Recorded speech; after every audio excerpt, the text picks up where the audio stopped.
রাধে রাধে সবাইকে। মহানাজ ব্লগে একটা ছোট্ট মিনি ব্লগে তোমাদের অনেক অনেক স্বাগত। দেখো আজকে যে জুয়েলারিটা আমি দেখাচ্ছি সেটা কিন্তু আমার শাশুড়ি মায়ের। তো এটা দেখলেই বুঝতে পারবে এটা আজকালকার কিন্তু নয়, যদিও এখন খুব সাবেকি জুয়েলারি চল হয়েছে, এখন খুব ট্রেন্ডিংয়ে আছে।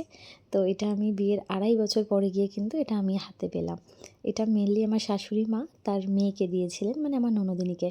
তো আজকে সকালবেলায় ঘুম থেকে উঠি আমার ননদিনী বলে, মৌ ওঠো, তোমার জন্য একটা গিফট আছে। তো যেটা যদিও আমার কর্তামশাইও জানতো না।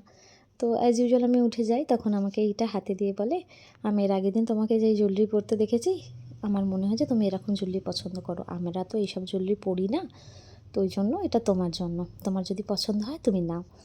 এবার দেখো, যদি পছন্দ হওয়া না পছন্দ হওয়ার তো কোনো কথাই হয় না। আমি মেনলি পুরনো যে গোল্ড ডিজাইন হয় সেগুলোই মেনলি পছন্দ করি। তো এটা ট্যাসেলটা দেখলে বুঝতে পারবে যে এটা বহু পুরনো। আজকালকার এরকম তো হয়ই না। আমাকে বিয়ের সময় যেসব জুয়েলারিগুলো দেওয়া হয়েছিল সেগুলো কিন্তু আজকালকার যেরকম ডিজাইন ফ্যাশন অনুযায়ী সেরকম। বাট আমার কিন্তু গোল্ড জুয়েলারি মানে আমার এরকম ডিজাইনেরই জুয়েলারি কিন্তু পছন্দ।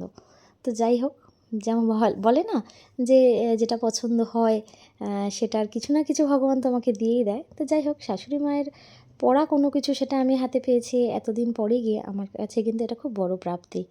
তো আমার এটা খুব পছন্দ হয়েছে।